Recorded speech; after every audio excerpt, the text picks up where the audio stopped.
Yung lahat mga team abroad, team Pilipinas, team seniors, team bahay, magandang araw sa inyong lahat. Hello! Thank you so much sa lahat po na mga sumubaybay sa aking vlog. Maraming salamat po sa inyong lahat. Thank you.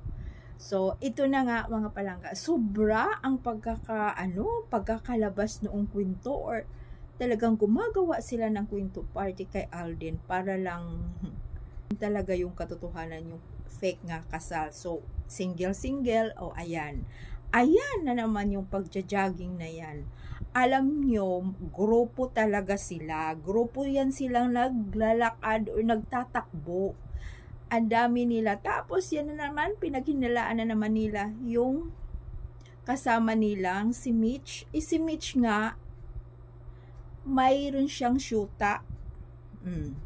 Mayroon talaga siyang syuta. Paano nagbi-video yung babae? Tapos, siyempre magkakasama sila. Ayan, niririto na naman. Pinupush na naman ng mga sarsuelistas.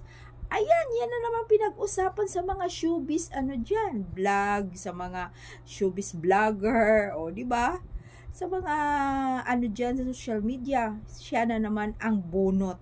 Bunot na naman si Richard Fulkerson Jr. Syempre nga, dahil nga sa single-single na yan, at alam ko dyan, karamihan sa kanila, alam nila ang sitwasyon, alam nila ang totoong buhay ni Alden. Mayroon na yang asawa. Pero, yan na nga, isang bagay nga, dahil hindi nga nila sinasabi pa ang katotohanan. Pero, kung susuriin talaga natin, bakit ang Aldab Nation alam na alam? Siyempre nga, ang ating pinanghawakan ay yung noon.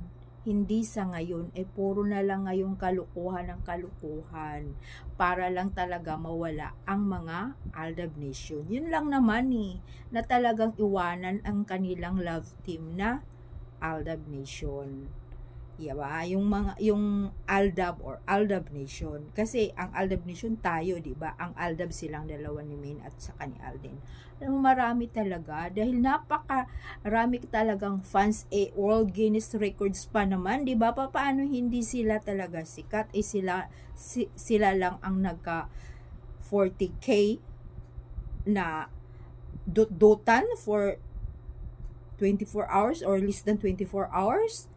Kaya nga, mga palangga, dahil nga yan sa hindi pa talaga pinapublic yung kanilang relasyon, pero alam na yan, ng iba pa yan, kaso nga lang yan na nga, hindi pa nga nila talaga inilabas. Antayin na lang natin kung ano talaga ang resulta. Mayroon pa yan. Alam mo, lahat na talagang mga babae na kahit lang siguro maglalakad sa kalye, tapos andoon si Alden, ayun na yun. Di ba yung naalaala nyo yung kay Lopez, parang Christmas ata yun, magka-countdown ata yun, kung hindi ako correct if I'm wrong. Basta noon pa yun na biglang yumapos si Lopez sa kanya. Tapos ayan ang chismis na naging sila na, yun na, kisyo-kisyo, ganon. Nga, inamin nga yun nung babae na hindi naging sila, friend lang sila, at talagang sinabi din ni Alden na friend lang kami niyan. Siyempre parang bunsong kapatid, parang ganon, nung kapatiran lang ang turi nila. Iyan gawin kaagad nilang chismis. Siyempre nga, para mayroon silang mapag-usapan, ganon. Kaya ito yung nakakatawa. Mga barkada niya, yung mga kasama niya sa tatakbo. Ay, nako. Talaga na naman. Yan na naman talaga ang pinupush nila yung babae na yan, si Mitch. Nga, ulit-ulitin ko, mayroon siyang syuta. At darating ang panahon, magsasalita na naman yan si Alden na wala, friend lang kami. Sino na naman kaya? Antay natin yung nakahilera ng mga babae. Sino na naman kaya? Diba? Ayan na naman, baka balik ka na naman yung beauty queen. Dahil hiwalay na sila ni ewan ko nagiging bulok na yung kwentuhan noon na niligawan niya yung beauty queen nga. Naghiwalay na si Sam Baka na naman yun na naman ang kasunod dahil mayroon na namang na magagawa ata ng movie or basta may proyekto.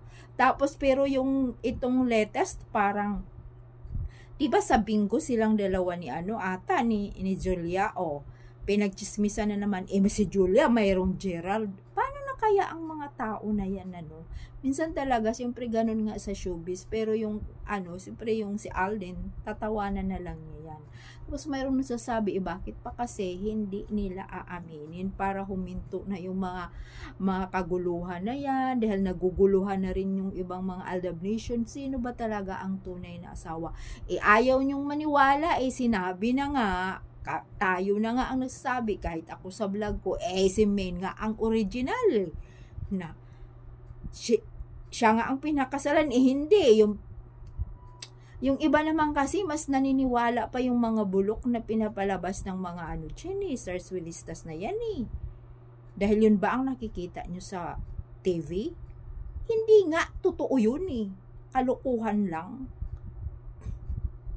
para pagtakpan lang yung yung mga katotohanan na kinasal na sila. Yun lang naman yan importante Kasi gusto kasi ng dalawa, nag-usap na yung dalawa na gawing private. Yan ang hinihiling ni Alden. Yung love life niya, gusto niyang gawing private. Diba? Gawing private niya. Kasi yan na nga lang daw ang naiwan sa sarili niya. Kasi lahat-lahat inilabas na. Siyempre din yung mga bata, alam nyo, siyempre pinoprotektahan din yung mga bata kasi siyempre kung andoon sa school, siyempre pagkakaguluhan talaga, di po ba? Kasi sikat yung mga parents, tapos sabihin, ito pala anak ni di ba? Ang dami na naman chika, na naman, ayaw nila yung ganun. Gusto nila normal yung buhay ng kanilang mga anak, di ba? Makipaghalubilo sa mga kapwa nila, mga bata, gano'n naman, ang alam ko yun lang talaga ang purpose na kung bakit hindi pa nila pinupubliko yan, hindi nila sinasabi. Ito na nga, kung kay Julia at saka kay Coco, tingnan nyo naman, kailan lang, ngayon hindi na, sinasabi na talaga ng mga, pag ibinabalita sila na yung kabiyak na puso daw ni Julia or ni Coco ay si Julia or si Julia ay si Coco, ganun na sila. Kasi nga sinasabi na nila ilang taon yon. So, di ba nabanggit din yun ni Alden na ganun kay Coco at saka ni Julia ay bakit nila na itago yun. Darating din talaga ang panahon.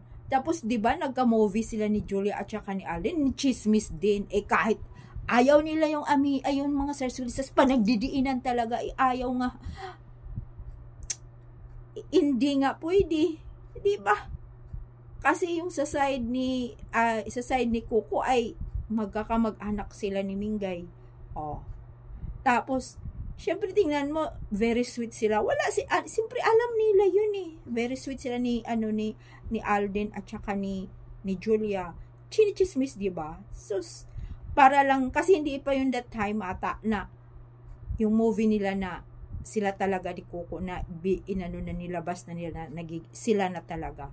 Parang hindi pa yun. Kaya yung mga tao na naman, di ba yung iba nabulaga na sila. Ay Diyos ko, noon pa yun Di ba doon nga si Julia nanganak sa Amerika. Yung iba ayaw kasing maniniwala Para nga lang sumikat. At saka ito kailan yung birthday ni Julia? Andoon si Alden, nagdala ng kanyang regalo. Tapos tumakbo nga si Julia, hinahag pa niya ng maigi.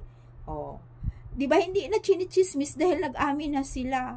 Kaya antayin natin yung sa kanilang dalawa. Kasi ang Aldab Nation hindi naniwala sa ngayon. Tapos gano'n na naman. Mamaya na naman tingnan mo, may lalabas na naman ang kwento dito sa side ni Maine. Ano na naman kaya? Dahil, ayan, eleksyon. Ano na naman kaya? Kasi mayroon na naman si Alden. Ano na naman kaya ang ilalabas dito sa mga sarsuelistas sa side ni Maine? Tingnan natin yan. Mayroon na naman yan silang ilalabas. Dahil gagantihan Hindi po ba? Gagantihan niyang dalawa na yan mga sarsuelistas. Yung parang naglalabas niyan, iisa lang. Hindi nga rin natin alam, pero iisa sa kanila. Grupo din yan sila. Tapos, yan na nga. Pinag-initan na naman, panay bunot na bunot na naman si Alden. Dahil yung babae na yan, yung kaibigan. Magkaibigan yan sila. Sus ko, akala mo naman dalawa lang sila. Yung noon silang dalawa nagja-jogging si KB, may mga kasama din. Yun lang kinuha ng kamera, dalawa lang. Ay nako, thank you so much mga palangga. Marami pong salamat. Tuloy-tuloy pa rin at mag-comments lang din kayo. Bye!